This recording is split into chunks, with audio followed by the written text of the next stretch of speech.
Welcome to the deep dive. Ready to dive into some fascinating excerpts you shared with me from Donald Simon's book. Yeah, the evolution of human sexuality, right? Right.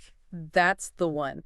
I have to admit, it's a pretty dense read. Yeah. So we're going to unpack some of his most provocative arguments Okay, sounds good. about how evolution has shaped our desires and behaviors, especially the differences between men and women. Yeah, that's kind of his bread and butter, right? Like the big Right. question he's trying to answer. Exactly. We'll see if we can answer it too. Okay. Well, he definitely throws down the gauntlet, doesn't he? He does. I mean, he uses animal behavior, anthropology, evolutionary theory. Oh, you name it, he's got it in there. Yeah, he's using it all to build his case and challenge a lot of common beliefs about sexuality. It's like he's saying, okay, let's get down to the nitty-gritty, the biological bedrock of human nature. And he jumps right into that deep end. It does. Right? He argues that men and women have fundamentally different reproductive strategies, and that these strategies are behind so much of what we see in the dating world, relationships, even how different cultures approach sex. Exactly. It's really interesting how he links those strategies back to basic biology Right. and the huge difference in what's called minimum parental investment between men and women. Right. Think about it. Sperm is plentiful. Pregnancy is not. A man could theoretically father a lot of children with very little effort, Right. while a woman faces 9 months of pregnancy, childbirth, and then years of nursing and care for each child. Yeah, that's a big difference. Yeah. So is he saying that men are just hardwired to play the field? Well, he's careful not to say programmed. Okay. But he does argue that from an evolutionary perspective, Yeah. it makes sense that men would be more inclined towards multiple partners. In a purely biological sense, it increases the chances of passing on their genes. Okay.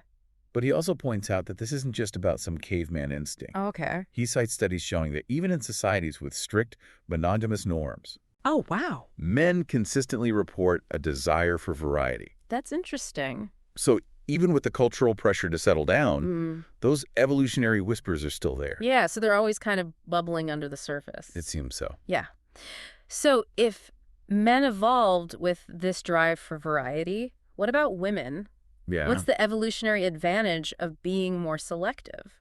He says it comes down to risk and reward. Okay. For women, choosing the wrong partner has much higher stakes. Right. So they evolve to be more discerning, Okay. looking for partners who will not only provide good genes, Yeah. but also invest resources in their offspring. Right. So the protectors and providers. Exactly. Yeah. And he stresses that this isn't just some cultural norm. Right. It's rooted in our deep evolutionary past. That makes sense when you think about how much emphasis our society places on physical attractiveness, especially for women. It's like we're subconsciously sizing each other up based on ancient criteria, Yeah. We're still playing by those old rules in a lot of ways. even if we don't realize it. Right. And he argues that our attraction to certain physical traits goes way beyond the superficial. Oh. Those features often signal health, youth, and reproductive potential. He even suggests that men's attraction to youthful features in women makes perfect sense evolutionarily. Okay. Because age is such a key factor in female fertility. It's about maximizing the chances of successful reproduction. Right. Okay, so we have men who are drawn to variety, Yeah. women who are looking for signs of commitment and good genes. Where does something like female orgasm fit into this evolutionary puzzle? Yeah, that's a good question. Did it evolve for a specific purpose? Right, like what's its function? Or is it just a happy accident? That's a big question Simons tackles. Okay. He dives into the whole debate about the function of female orgasm. Okay. Is it an adaptation to promote bonding between partners? Yeah. Or is it simply a pleasurable byproduct of the way mammals evolved? It definitely enhances sexual pleasure, but was it selected for in evolutionary history? So what's his take? He argues that there's not a lot of evidence to suggest it was directly selected for. Okay. It might be more of a side effect of the shared developmental pathways between male and female mammals. Interesting. Yeah. It makes you wonder if its role in relationships is something we've layered on top of that basic biology. Yeah, maybe it's something we've given meaning to over time Right. based on our own cultural values and beliefs. Yeah. But speaking of interesting evolutionary quirks, Okay. Simons also explores why human females lost estrus. Right. That's fascinating. Most mammals have that obvious heat period where they signal they're fertile, Mm-hmm. but we don't. What's the evolutionary logic there? Yeah, that's a good question. Well, that's another one of those questions where the common assumptions don't quite hold up. Really? One theory is that concealed ovulation evolved to strengthen pair bonds. Okay, so if men can't tell when women are fertile, they're more likely to stick around and invest. Sounds good on the Right. surface. But Simons points out that many primates with obvious estrus still form pair bonds. So he's saying that theory doesn't really hold water? Not really. So he offers some other possibilities, and they get pretty intriguing. Okay, I'm all ears. Let's hear what he proposes. Well, one idea is that concealed ovulation could have actually reduced male-male competition and violence. Okay. If men are constantly fighting over who gets access to a fertile female, Mm-hmm. that's not good for anyone. Right. But if they can't tell when a woman is fertile, Yeah. there's less to fight about. So basically, it could have been a way to keep the peace. Essentially, yeah. Mm-hmm. Less drama, more cooperation. That's a fascinating idea. So less competition, less violence. Mm-hmm. Makes you wonder if that contributed to more cooperative social structures, too. Right. And he has another interesting theory. Okay. That concealed ovulation gave women more control over their reproductive choices. Okay, interesting. If a woman can conceal her fertile window, she could potentially mate with different partners without her primary partner knowing, Wow. giving her more options in terms of choosing the best father for her children. That flips the script in a pretty significant way. It does, doesn't it? Yeah, it's not just about men competing for access. Women have agency in this scenario, too. Exactly. It challenges the traditional narrative. This is definitely making me rethink a lot of assumptions. That's what Simons does best. Yeah, it's like we're peeling back layers of cultural conditioning to see the evolutionary roots beneath. That's the power of taking this kind of deep dive. Yeah. It forces us to confront the complexities of human nature and question what we think we know about why we do the things we do. Well said. And speaking of complexity, Simons also delves into the Coolidge effect. Ah, yes, the famous Coolidge effect. Which is, well, let's just say it involves a rooster, a president, and a lot of hens. You ready for this story? Bring it on. All right, so picture this. So the Coolidge effect. Yeah. It's this phenomenon where males across many species show renewed sexual interest when presented with a new female. Oh, interesting. And it's often used to explain why men might be more prone to seeking novelty. Right, the whole variety thing we were talking about. Exactly. Now, the story goes that President Coolidge and his wife were visiting a government farm. All right. And Mrs. Coolidge noticed a rooster mating very frequently. Oh, wow. She asked the farmer how often this happened. Okay. And the farmer said dozens of times each day. Oh, my. Mrs. Coolidge, intrigued, told the farmer, Okay. "Tell that to Mr. Coolidge." Oh. Well, President Coolidge, upon hearing this, asked the farmer, Oh. "Same hen every time?" He got it. The farmer replied, "No, sir, a different one each time." Oh, that's classic. And Coolidge said, "Tell that to Mrs. Coolidge." Oh, I love that story. So the Coolidge effect in a nutshell. And he uses that to kind of illustrate this point of male sexuality. It illustrates that drive for novelty, that seeking out of new partners, Right. which Simons argues is deeply rooted in our biology. Mm-hmm. He's not pulling any punches with this book. He really isn't. He's tackling some pretty sensitive topics. Yeah, one of the things that makes Simons so interesting is that he isn't afraid to challenge conventional wisdom. Exactly. He tackles some topics that can make people uncomfortable, Right. and that's part of what makes his book such a thought-provoking read. He definitely pushes some buttons, that's for sure. He does. And one of the areas where he really goes out on a limb is in his discussion of homosexuality. Yeah. I'm curious to hear how he tackles that from an evolutionary perspective. Well, he sees homosexuality as another piece of the puzzle. Okay. Another way to understand those fundamental differences between male and female sexuality that we were talking about. So he's not just talking about the origins of homosexuality itself, but using it to illuminate broader patterns. Exactly. He compares the differences between gay men and lesbians to further support his arguments about what drives male and female sexuality. And he makes some pretty bold claims. What? For instance, he points out the difference in promiscuity rates between gay men and lesbians. Okay, that's, I know it might sound a little... it sounds like he's playing into stereotypes. Yeah, I know it might seem that way at first glance. Mm-hmm. But he argues that this difference in promiscuity Yeah. goes back to those fundamental reproductive strategies we talked about earlier. Okay. Men evolved to seek variety, while women evolved to prioritize security and commitment. So he's suggesting that even in same-sex relationships, those underlying drives are still operating. That's his argument, yes. Mm. And he presents some interesting observations to back it up. Okay, like what? For example, he points to the lack of a market for lesbian pornography. Oh, that is an interesting point. Right. What does he make of that? Well, he argues that it supports his idea that visual arousal and the objectification of partners are primarily male tendencies, Okay. whether those partners are male or female. So essentially he's saying that the whole concept of pornography Yeah. is mostly driven by male sexuality. Essentially, yes. Okay.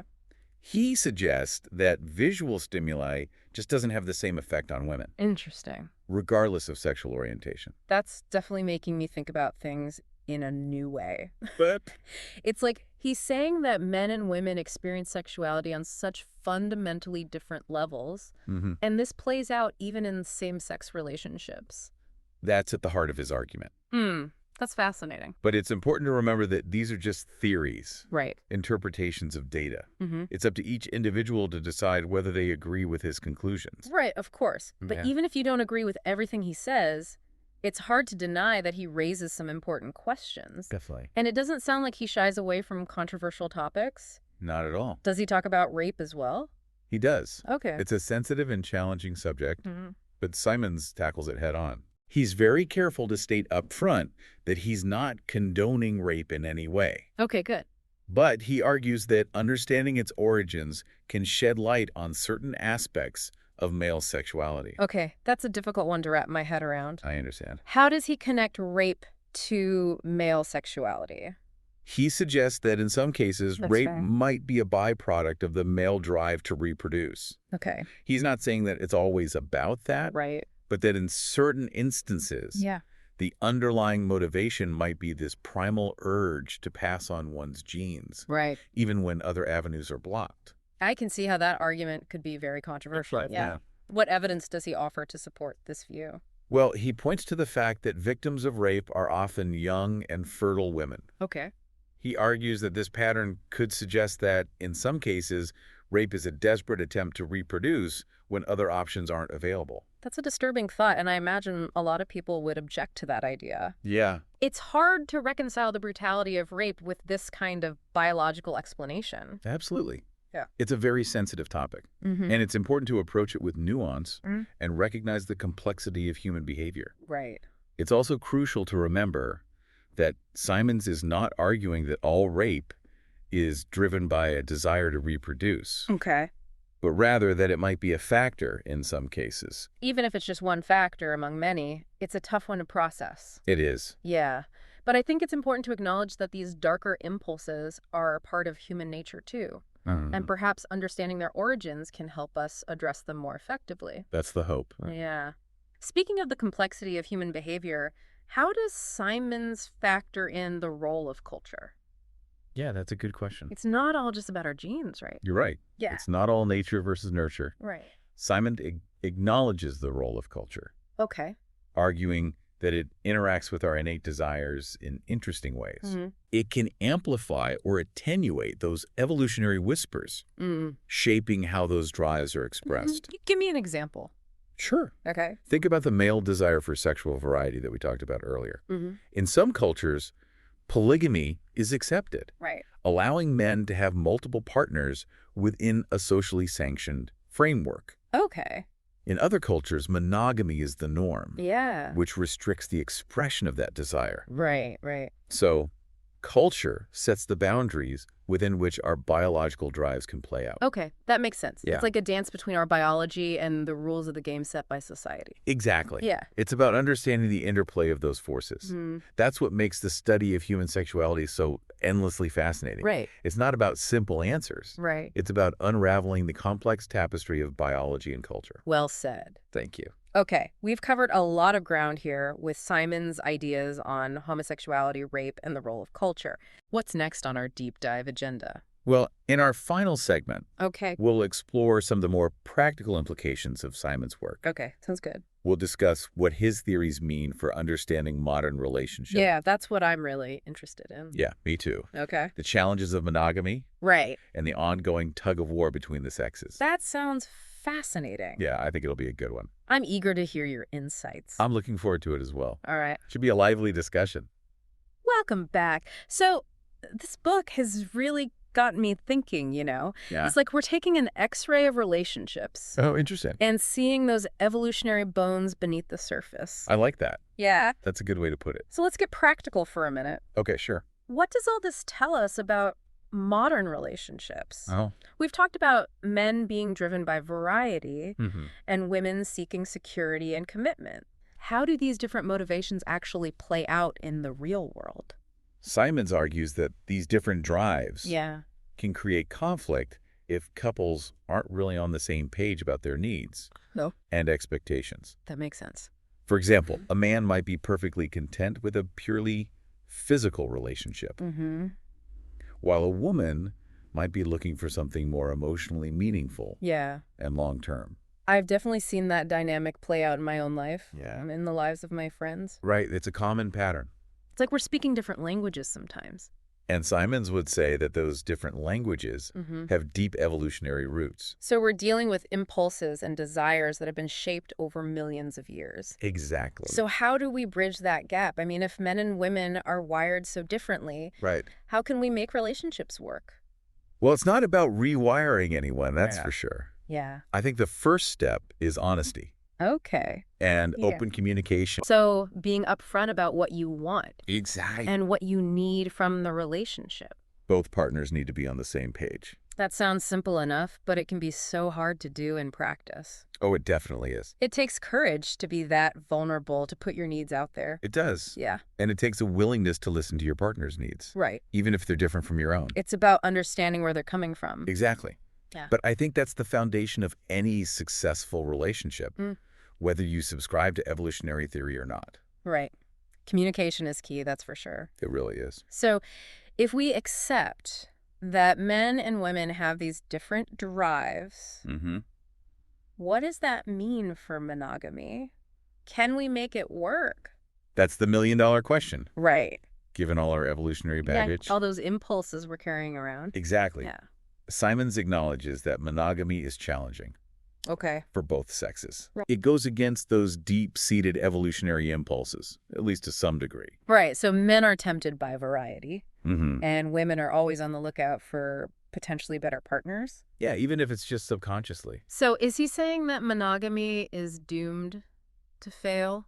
He doesn't go that far, Okay. but he does emphasize that it takes work. Okay. It takes a conscious decision to Uh-huh. commit to one person Mm-hmm. and to resist those temptations that are built into our biology. It's like swimming upstream against a current. Yeah, that's a good analogy. Right. You have to be strong and determined to stay the course. And I guess part of that strength comes from understanding your own limitations, Right. being realistic about the challenges you face. Exactly. We're all human. We are, We're all going to stumble sometimes. and that's okay. So no more expecting perfection in our partners Right. or in ourselves. I think that sets us up for failure. No. It's about accepting that we're all flawed, Mm-hmm. that we're all works in progress. That's a good reminder. But how do we deal with those inevitable stumbles? Yeah. How do we handle issues like infidelity, for example? That's a tough one. Yeah. Simons doesn't offer any easy answers to that one, Okay. but he does suggest that honesty is always the best policy. Honesty, even when it hurts. Exactly. Yeah. Sweeping things under the rug just leads to resentment Mm-hmm. and bigger problems down the line. So it's better to address the issue head on, I think so. however painful that might be. That might be the only way to move forward. That's good advice. Thanks. But it takes a lot of courage to have those tough conversations, It does. to face those hard truths. It's not easy, No, it's not. but I think those difficult conversations are often the ones that lead to the most growth, Mm-hmm. both individually and as a couple. Well said. Thank you. Okay, so we've talked about communication, monogamy, the challenges we face because of these different evolutionary drives. It's a lot to think about. It is. Any final thoughts on what Simons has to teach us about this whole battle between the sexes?